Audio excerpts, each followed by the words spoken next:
Good morning, everyone. Welcome to our online class of maths of class 8. So, today we are going to discuss the kinds of quadrilaterals, that is, the spatial quadrilaterals. So, as you will know, that we are continuing with this chapter, that is understanding quadrilaterals. So, among that chapter, we have discussed a lot of things about polygons, and now we are proceeding to the different topic. It means that is related to our quadrilateral. So kinds of quadrilaterals we are going to discuss, and about the quadrilaterals we had already discussed. Okay, so that's why I'm not discussing more about quadrilaterals, simply discussing about the kinds of quadrilaterals. Okay, but still for you people, for sake of you people, I first try to define, because with the help of this quadrilaterals only we are going to define the other kinds of quadrilaterals, that are special quadrilaterals. Okay, so you can say very easily that quadrilaterals are the closed polygons of 4-line segments. It means any closed polygon of 4-line segment made up of 4-line segments are called quadrilaterals. So it means any polygon which is having 4 sides, then you can call that polygon as a quadrilateral. Okay, and you people know from the angle sum property of the polygon that all the interior angle sum of the polygon is 360 degrees. So this we call simply as angle sum property of the quadrilateral also. Okay, now after knowing, and some more things like the adjacent sides of the quadrilateral. So I'm taking one of the example of the quadrilateral. Let us suppose this will be as a quadrilateral. So its adjacent sides are like this sides. It means sides having one common vertex. Okay, so this side and this side are called adjacent sides, but this side and this side is called opposite sides. Okay, so this understanding you will must have. Opposite sides are what? Adjacent sides or what? Okay, if I'll ask that what is the side adjacent to this side, so there are two sides adjacent to this side, that is this one and this one. If I'll ask what are the adjacent sides for this side, so this one and this one. I hope so the things must be getting clear to everyone. So what is the adjacent side to this? So this one and this one. Okay, so and the opposite side, opposite to this side is this one, and side opposite to this side will be this one. I hope so the things must be clear. So after this, let us discuss something about angles. So what is the adjacent angles over here?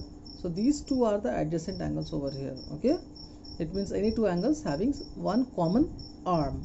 So in the quadrilateral, in the polygons, we just ignore all the other properties of the angles, and simply will take the one property, that is common arm. So these two angles are having common arm, that is this arm, and these two arms are the different arm, that is non-common arm. So these two angles are adjacent angles.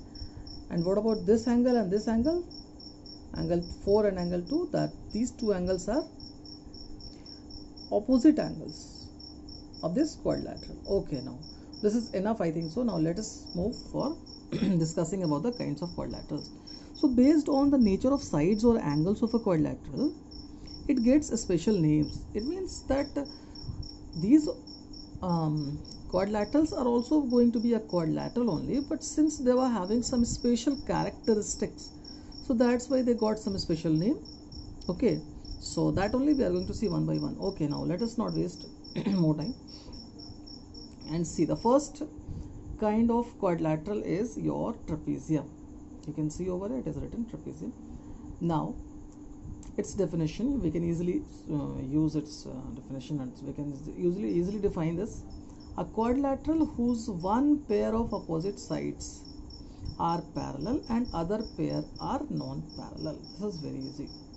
It means any quadrilateral, if you see, so quadrilateral, it means already it is saying that it will have 4 sides. So first see this polygon, this polygon, and this polygon. There are lots of other examples can also be there. So these polygons are your what? Quadrilateral.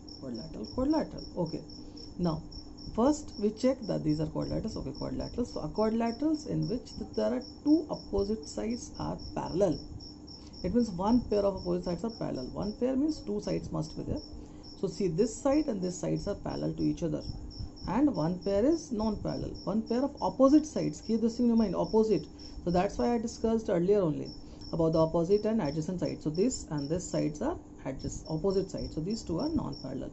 So these two are parallel and these two are non-parallel. So one pair of opposite sides are parallel, one pair of opposite sides are non-parallel. So this is a trapezium. Similarly, this is also a trapezium. This is also a trapezium. Okay, now moving on. All are trapezium.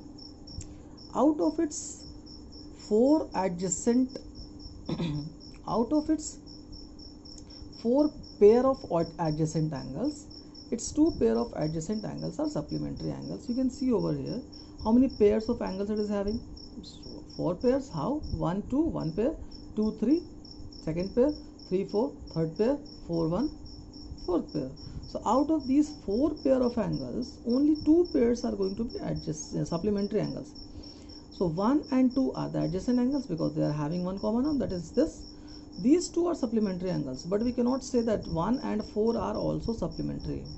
Okay, by the parallel line property, I am not going to discuss that thing. You people have already studied these things in your class 7. But here we can see that 3 and 4 are also supplementary angles. So I don't think so that any problem you people have. Now moving on. So out of four pair of adjacent angles, its two pair of adjacent angles are supplementary angles. Now next, from one of trapezium drawn upward, we can see that angle 1 and angle 2 and angle 3 and angle 4 form supplementary angles pair. So that only which I discussed here, that only it is written over here. So angle 1 plus angle 2 is equal to 180, and angle 3 plus angle 4 is equal to 180 degrees. So this must be clear. Okay, one note I had written for you people. So a trapezium in which its non-parallel sides are equal is called an isosceles trapezium. So if any trapezium you will observe, and in that if you will observe that its non-parallel sides are also equal, not parallel, keep this in your mind, equal. So one pair must be parallel, then only it is going to be a trapezium, and the other pair should not be non-parallel, should be non-parallel, should be non-parallel, should not be not, should be non-parallel. Okay, so then only it is going to be a trapezium. Okay, after that you will see over here that this sides and this side are looking equal to each other, so we can call this trapezium as an isosceles trapezium, but these two trapeziums are not isosceles trapezium. I hope so the things must be clear. So now let us end up for this trapezium now, because we are having more kinds of quadrilaterals also, and the size length of the video is increasing. So let us discuss fastly the remaining quadrilaterals. So another one is kite. So let us define kite. A kite we can define a quadrilateral in which its two distinct consecutive pairs of sides are equal in length is called a kite. So we can use a word for this. Okay, first of all let us understand this. So distinct consecutive pair of sides. You can see over here I had made one kite for you people, actually two, but named only one over here. See it, that A B C D, it is a kite. Sorry. So in this kite you can see that AB and AD are only equal to each other, and BC and CD are equal to each other. So two distinct consecutive pair of sides. So this is this side is consecutive to this side is also consecutive, but only one pair. So these two sides are going to be equal and these two sides are going to be equal. So if you see this type of property in any quadrilateral, then you can say that this is a kite. Okay, now see the other properties. So, and these sides are called disjoint sides also. Okay, but it is not discussed in your book, so that's why I had not written over here, but no issues, it's still verbally I'm discussing it. So these two sides are also called disjoint sides. Okay, disjoint sides, separate sides. These two are separate sides, these two are separate sides. Okay, the disjoint sides. Similarly here, these two sides and these two sides are disjoint sides. Okay, now its diagonals are perpendicular to each other.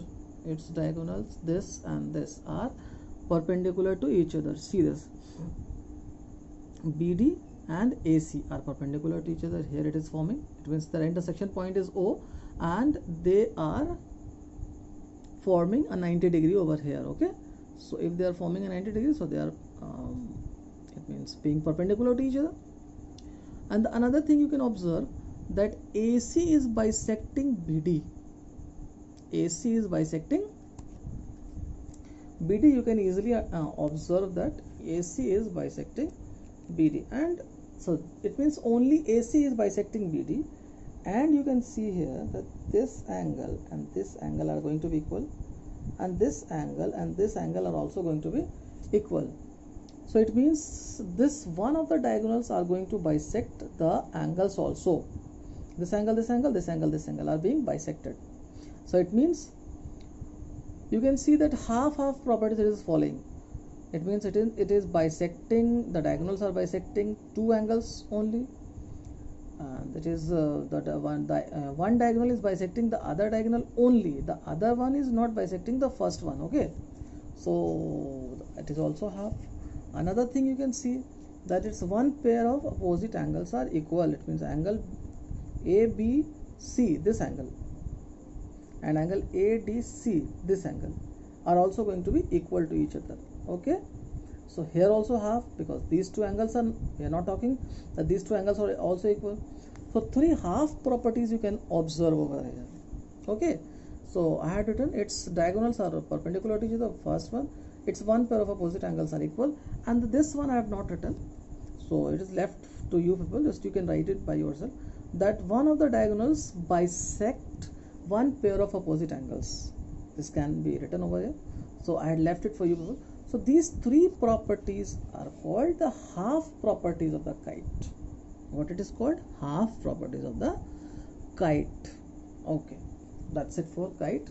Now let's come up for parallelogram, and firstly try to discuss, because already the video length is very enlarged. Okay, now the parallelogram. Here we are having the parallelogram. So name itself suggests there's something related to parallel lines. Okay, now a quadrilateral in which its both pair of opposite sides are parallel and equal to each other. It means any quadrilateral in which if it's both pair of opposite sides, both pair, see this and this opposite sides, this and this too. So both pair of opposite sides are equal and parallel to each other. But one condition, like if I want to prove that, this is the definition, okay, or we can also say one pair, it means both pair also, or one pair of opposite sides are equal, parallel and equal to each other. So these two are also, but here we can see that both the parallels, both the pairs are being parallel and equal to each other. That's why I did both. But if you find any quadrilateral is there in that quadrilateral, it's one pair of opposite sides are parallel and equal, so then also you can say that this is a parallelogram. Okay, so I think that we must write over here, instead of both, one. Okay, a diagonal in a quadrilateral in which it's one pair of opposite sides are parallel and equal to each other. So then it is going to be what? Then it is going to be our quadrilateral. So okay, I had done that, but both is also not incorrect. It goes on our understanding. Okay, so we are understanding, then it's okay, but still for sake of you people I done that. Okay, now let's come up with the properties. So one pair of opposite sides, and another thing, if you want to prove that the given quadrilateral is a parallelogram, so if you want, so there are lots of properties which you can use and prove that the given quadrilateral is a parallelogram. Like these two sides are like both pair of opposite sides, if you prove that parallel, so then also it is a parallelogram. If you prove that it's one pair of opposite sides are parallel as well as equal, then also it is going to be a quadrilateral, parallelogram. Okay, similarly there are other properties also which you can prove and use to prove that the given quadrilateral is a parallelogram. So one by one I'm just reading out. So these are parallelogram, two examples I had shown over here. Its opposite angles are equal to each other. See here, angle 1 is equal to angle 3, angle 2 is equal to angle 4, that only written over here. Its diagonals bisect each other. Its pair of adjacent angles are supplementary angles. Its pair of adjacent angles are supplementary angles. Okay, pair of adjacent angles means all pair of 1 plus 2 180, 2 plus 3 180, 3 plus 4 180, 4 plus 1 180. So all pair of adjacent angles are supplementary angles. If it's one angle is right, then other all angles are right angle. So it means, like, let us suppose that angle 1 is right angle. It is given in the question. So if you use the supplementary angle properties, so angle 1 plus angle 2 is equal to 180. So this is 90 already. So this is also going to be 90. This is also going to be 90. This is also going to be 90. So it means if one angle of a parallelogram is 90, then other angles are also going to be 90 degree. So that's it. We have discussed a lot of things over here about the parallelogram and all the kinds of quadrilaterals. And after this, we have to see that the special parallelograms or kinds of parallelograms. So that we'll see in the next video. So this much is enough for today. So let's end our session. Thank you for being here, everyone. See you next class.